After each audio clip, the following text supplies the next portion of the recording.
إن الذين لا يرجون لقاءنا ورضوا بالحياة الدنيا واطمأنوا بها والذين هم عن آياتنا غافلون أولئك مأواهم النار بما كانوا يكسبون. بسم الله الرحمن الرحيم. ألف لام را تلك آيات الكتاب الحكيم. أكان للناس عجبا أن أوحينا إلى رجل منهم أن أنذر الناس وبشر الذين آمنوا أن لهم قدم صدق عند ربهم. قال الكافرون إن هذا لساحر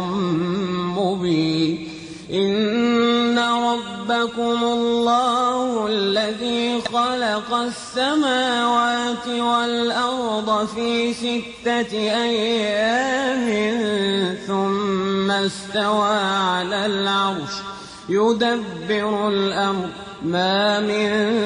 شفيع إلا من بعد إذنه ذلكم الله ربكم فاعبدوه أفلا تذكرون. إليه مرجعكم جميعا وعد الله حقا إنه يبدأ الخلق ثم يعيده ليجزي الذين آمنوا وعملوا الصالحات بالقسط والذين كفروا لهم شراب من حميم وعذاب أليم بما كانوا يكفرون. هو الذي جعل الشمس ضياء والقمر نورا وقدره منازل لتعلموا عدد السنين والحساب ما خلق الله ذلك إلا بالحق يفصل الآيات لقوم يعلمون. إن في اختلاف الليل والنهار وما خلق الله في السماوات والأرض لآيات لقوم يتقون. إن الذين لا يرجون لقاءنا ورضوا بالحياة الدنيا واطمأنوا بها والذين هم عن آياتنا غافلون أولئك مأواهم النار بما كانوا يكسبون. إن الذين آمنوا وعملوا الصالحات يهديهم ربهم بإيمانهم تجري من تحتهم الأنهار في جنات النعيم دعواهم فيها سبحانك اللهم وتحيتهم فيها سلام وآخر دعواهم أن الحمد لله رب العالمين. ولو يعجل الله للناس الشر استعجالهم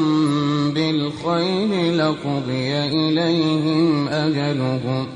فنذر الذين لا يرجون لقاءنا في طغيانهم يعمهون. وإذا مس الإنسان الضر دعانا لجنبه أو قاعدا أو قائما فلما كشفنا عنه ضره مر كأن لم يدعنا إلى ضر مسه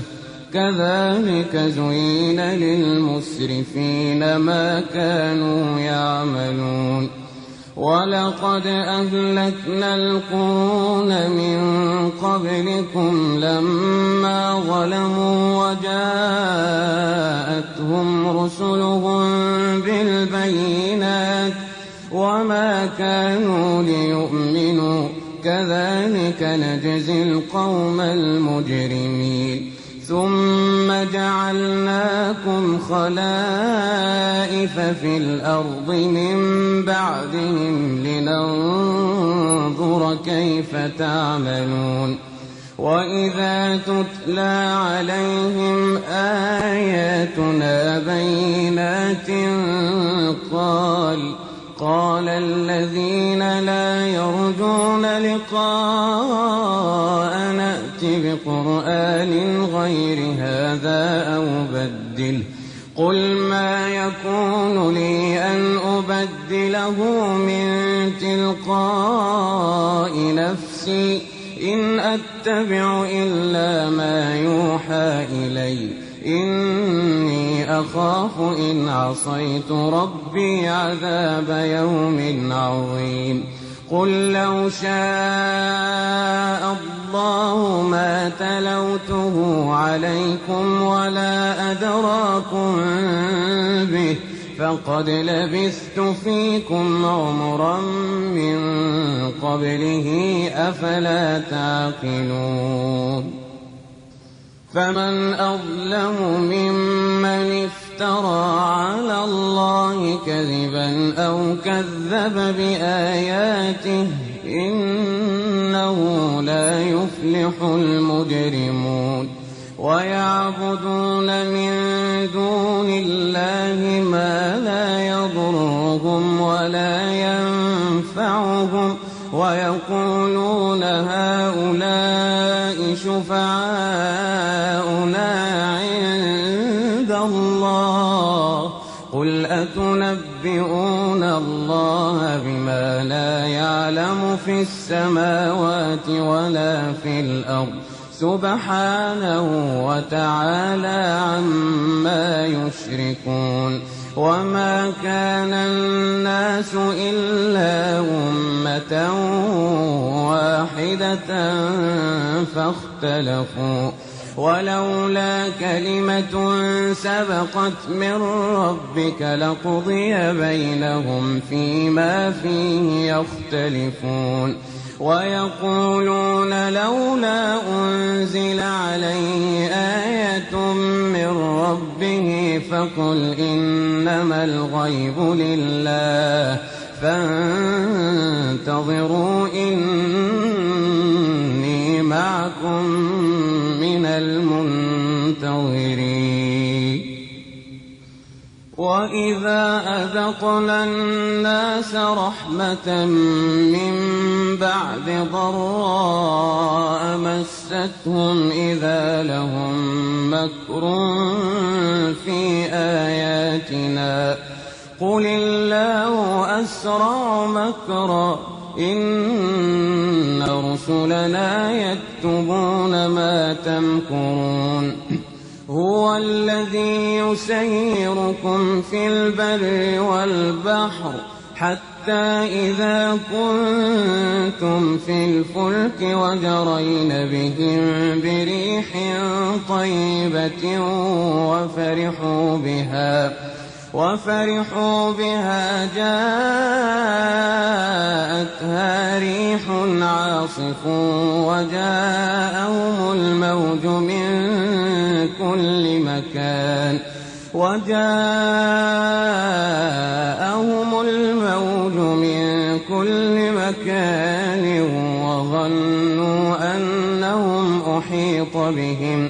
وظنوا أنهم أحيط بهم دعوا الله مخلصين له الدين لئن أنجيتنا من هذه لئن أنجيتنا من هذه لنكونن من الشاكرين فلما أنجاهم إذا هم يبغون في الأرض بغير الحق يا أيها الناس إنما بغيكم على أنفسكم متاع الحياة الدنيا ثم إلينا مرجعكم فننبئكم بما كنتم تعملون إنما مثل الحياة الدنيا كماء أنزلناه من السماء فاختلط به نبات الأرض مما يأكل الناس والأنعام حتى إذا أخذت الأرض زخرفها وزينت وظن أهلها أنهم قادرون عليها أتاها أمرنا ليلا أو نهارا فجعلناها حصيدا كأن لم تغن بالأمس كذلك نفصل الآيات لقوم يتفكرون والله يدعو إلى دار السلام ويهدي من يشاء إلى صراط مستقيم للذين أحسنوا الحسنى وزيادة ولا يرهق وجوههم قتر ولا ذلة أولئك أصحاب الجنة هم فيها خالدون والذين كسبوا السيئات جزاء سيئة بمثلها وترهقهم ذلة ما لهم من الله من عاصم كأنما أغشيت وجوههم قطعا من الليل مظلما أولئك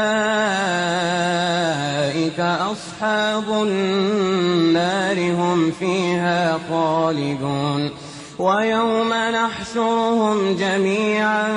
ثم نقول للذين أشركوا مكانكم أنتم وشركاؤكم فزيلنا بينهم وقال شركاؤهم ما كنتم إيانا تعبدون فكفى بالله شهيدا بيننا وبينكم إن كنا عن عبادتكم لغافلين هنالك تبلو كل نفس ما أسلفت وردوا إلى الله مولاهم الحق وضل عنهم ما كانوا يفترون قل من يرزقكم من السماء والأرض أم من يملك السمع والأبصار ومن يخرج الحي من الميت ويخرج الميت من الحي ومن يدبر الأمر فسيقولون الله فقل أفلا تتقون فذلكم الله ربكم الحق فماذا بعد الحق إلا الضلال فأنى تصرفون كذلك حقت كلمة ربك على الذين فسقوا أنهم لا يؤمنون قل هل من شركائكم من يبدأ الخلق ثم يعيده قل الله يبدأ الخلق ثم يعيده فأنى تؤفكون قل هل من شركائكم من يهدي إلى الحق قل الله يهدي للحق أفمن يهدي إلى الحق أحق أن يتبع أمن لا يهدي إلا أن يهدى فما لكم كيف تحكمون وما يتبع أكثرهم إلا ظنا إن الظن لا يغني من الحق شيئا إن الله عليم بما يفعلون وما كان هذا القرآن أن يفترى من دون الله ولكن تصديق الذي بين يديه وتفصيل الكتاب لا ريب فيه من رب العالمين أم يقولون افتراه قل فأتوا بسورة مثله ودعوا من استطعتم من دون الله إن كنتم صادقين بل كذبوا بما لم يحيطوا بعلمه ولما يأتهم تأويله كذلك كذب الذين من قبلهم فانظر كيف كان عاقبة الظالمين ومنهم من يؤمن به ومنهم من لا يؤمن به وربك أعلم بالمفسدين وإن كذبوك فقل لي عملي ولكم عملكم أنتم بريئون مما أعمل وأنا بريء مما تعملون ومنهم من يستمعون إليك أفأنت تسمع الصم ولو كانوا لا يعقلون ومنهم من ينظر إليك أفأنت تهدي العمي ولو كانوا لا يبصرون إن الله لا يظلم الناس شيئا ولكن الناس أنفسهم يظلمون ويوم يحشرهم كأن لم يلبثوا إلا ساعة من النهار يتعارفون بينهم قد خسر الذين كذبوا بلقاء الله وما كانوا مهتدين وإما نرينك بعض الذي نعدهم أو نتوفينك فإلينا مرجعهم ثم الله شهيد على ما يفعلون ولكل أمة رسول فإذا جاء رسولهم قضي بينهم بالقسط وهم لا يظلمون ويقولون متى هذا الوعد إن كنتم صادقين قل لا أملك لنفسي ضرا ولا نفعا إلا ما شاء الله لكل أمة أجل إذا جاء أجلهم فلا يستأخرون ساعة ولا يستقدمون قل أرأيتم إن أتاكم عذابه بياتا أو نهارا ماذا يستعجل منه المجرمون ثم إذا ما وقع آمنتم به الآن وقد كنتم به تستعجلون ثم قيل للذين ظلموا ذوقوا عذاب الخلد هل تجزون إلا بما كنتم تكسبون ويستنبئونك أحق هو قل إي وربي إنه لحق وما أنتم بمعجزين ولو أن لكل نفس ظلمت ما في الأرض لافتدت به وأسروا الندامة لما رأوا العذاب وقضي بينهم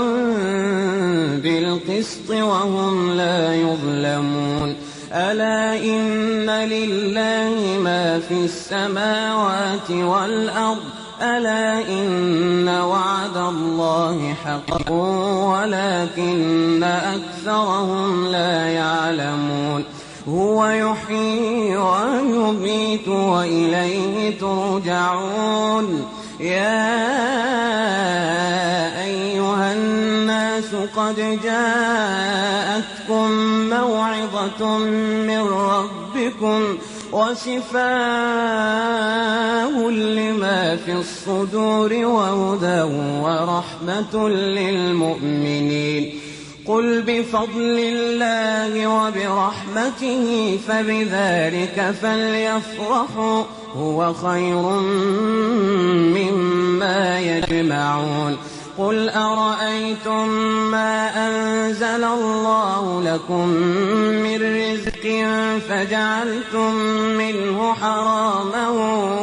وحلالا قل الله أذن لكم أم على الله تفترون وما ظن الذين يفترون على الله الكذب يوم القيامة إن الله لذو فضل على الناس ولكن أكثرهم لا يشكرون وما تكون في شأن وما تتلو منه من قرآن ولا تعملون من عمل إلا كنا عليكم شهودا إذ تفيضون فيه وما يعزب عن ربك من مثقال ذرة في الأرض ولا في السماء ولا أصغر من ذلك ولا أكبر إلا في كتاب مبين ألا إن أولياء الله لا خوف عليهم ولا هم يحزنون الذين آمنوا وكانوا يتقون لهم البشرى في الحياة الدنيا وفي الآخرة لا تبديل لكلمات الله ذلك هو الفوز العظيم ولا يحزنك قولهم إن العزة لله جميعا هو السميع العليم ألا إن لله من في السماوات ومن في الأرض وما يتبع الذين يدعون من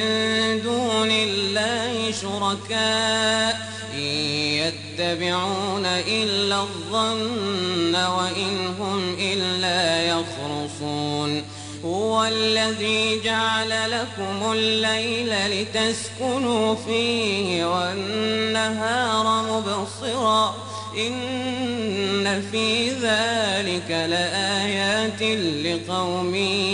يسمعون قالوا اتخذ الله ولدا سبحانه هو الغني له ما في السماوات وما في الأرض إن عندكم من سلطان بهذا أتقولون على الله ما لا تعلمون قل إن الذين يفترون على الله الكذب لا يفلحون متاع في الدنيا ثم إلينا مرجعهم ثم نذيقهم العذاب الشديد بما كانوا يكفرون. واتل عليهم نبأ نوح إذ قال لقومه يا قوم إن كان كبر عليكم مقامي وتذكيري بآيات الله فعلى الله توكلت فأجمعوا أمركم وشركاءكم ثم لا يكن أمركم عليكم غمة ثم اقضوا إلي ولا تنظرون. فإن توليتم فما سألتكم من أجر إن أجري إلا على الله وأمرت أن أكون من المسلمين. فكذبوه فنجيناه ومن معه في الفلك وجعلناهم خلائف وأغرقنا الذين كذبوا بآياتنا فانظر كيف كان عاقبة المنذرين. ثم بعثنا من بعده رسلا إلى قومهم فجاءوهم بالبينات فما كانوا ليؤمنوا بما كذبوا به من قبل كذلك نطبع على قلوب المعتدين. ثم بعثنا من بعدهم موسى وهارون إلى فرعون وملئه بآياتنا فاستكبروا وكانوا قوما مجرمين. فلما جاءهم الحق من عندنا قالوا إن هذا لسحر مبين. قال موسى أتقولون للحق لما جاءكم أسحر هذا ولا يفلح الساحرون. قالوا أجئتنا لتلفتنا عما وجدنا عليه آباءنا وتكون لكما الكبرياء في الأرض وما نحن لكما بمؤمنين. وقال فرعون ائتوني بكل ساحر عليم. فلما جاء السحرة قال لهم موسى ألقوا ما أنتم ملقون. فلما ألقوا قال موسى ما جئتم به السحر إن الله سيبطله إن الله لا يصلح عمل المفسدين. ويحق الله الحق بكلماته ولو كره المجرمون. فما آمن لموسى إلا ذرية من قومه على خوف من فرعون وملئهم أن يفتنهم وإن فرعون لعال في الأرض وإنه لمن المسرفين. وقال موسى يا قوم إن كنتم آمنتم بالله فعليه توكلوا إن كنتم مسلمين. فقالوا على الله توكلنا ربنا لا تجعلنا فتنة للقوم الظالمين ونجنا برحمتك من القوم الكافرين. وأوحينا إلى موسى وأخيه أن تبوأ لقومكما بمصر واجعلوا بيوتكم قبلة وأقيموا الصلاة وبشر المؤمنين. وقال موسى ربنا إنك آتيت فرعون وملأه زينة وأموالا في الحياة الدنيا ربنا ليضلوا عن سبيلك ربنا اطمس على أموالهم واشدد على قلوبهم فلا يؤمنوا حتى يروا العذاب الأليم. قال قد أجيبت دعوتكما فاستقيما ولا تتبعان سبيل الذين لا يعلمون. وجاوزنا ببني إسرائيل البحر فأتبعهم فرعون وجنوده بغيا وعدوا حتى إذا أدركه الغرق قال آمنت أنه لا إله إلا الذي آمنت به بنو إسرائيل وأنا من المسلمين. الآن وقد عصيت قبل وكنت من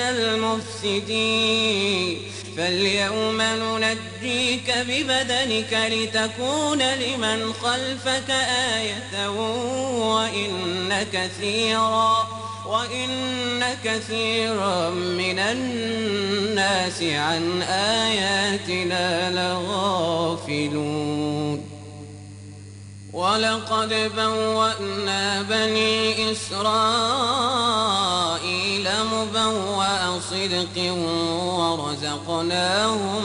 من الطيبات فما اختلفوا حتى جاءهم العلم إن ربك يقضي بينهم يوم القيامة فيما كانوا فيه يختلفون. فإن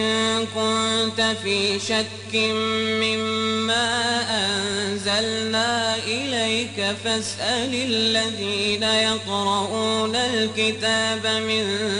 قبلك لقد جاءك الحق من ربك فلا تكونن من الممترين ولا تكونن من الذين كذبوا بآيات الله فتكون من الخاسرين. إن الذين حقت عليهم كلمة ربك لا يؤمنون ولو جاءتهم كل آية حتى يروا العذاب الأليم. فلولا كانت قرية آمنت فنفعها إيمانها إلا قوم يونس لما آمنوا كشفنا عنهم عذاب الخزي في الحياة الدنيا ومتعناهم إلى حين. ولو شاء ربك لآمن من في الأرض كلهم جميعا أفأنت تكره الناس حتى يكونوا مؤمنين. وما كان لنفس أن تؤمن إلا بإذن الله ويجعل الرجس على الذين لا يعقلون. قل انظروا ماذا في السماوات والأرض وما تغني الآيات والنذر عن قوم لا يؤمنون فهل ينتظرون إلا مثل أيام الذين خلوا من قبلهم قل فانتظروا إني معكم من المنتظرين. ثم ننجي رسلنا والذين آمنوا كذلك حقا علينا ننجي المؤمنين. قل يا أيها الناس إن كنتم في شك من ديني فلا أعبد الذين تعبدون من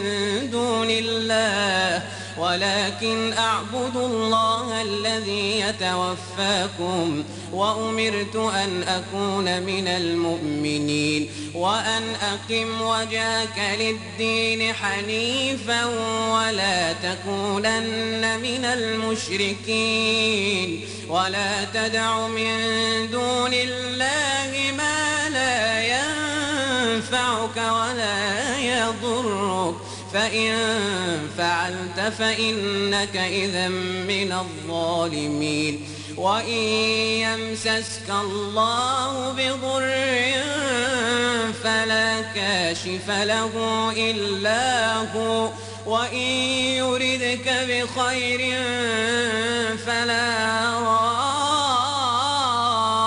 لفضله يصيب به من يشاء من عباده وهو الغفور الرحيم قل يا أيها الناس قد جاءكم الحق من ربكم فمن اهتدى فإنما يهتدي لنفسه ومن ضل فإنما يضل عليها وما أنا عليكم بوكيل واتبع ما يوحى إليك واصبر حتى يحكم الله وهو خير الحاكمين.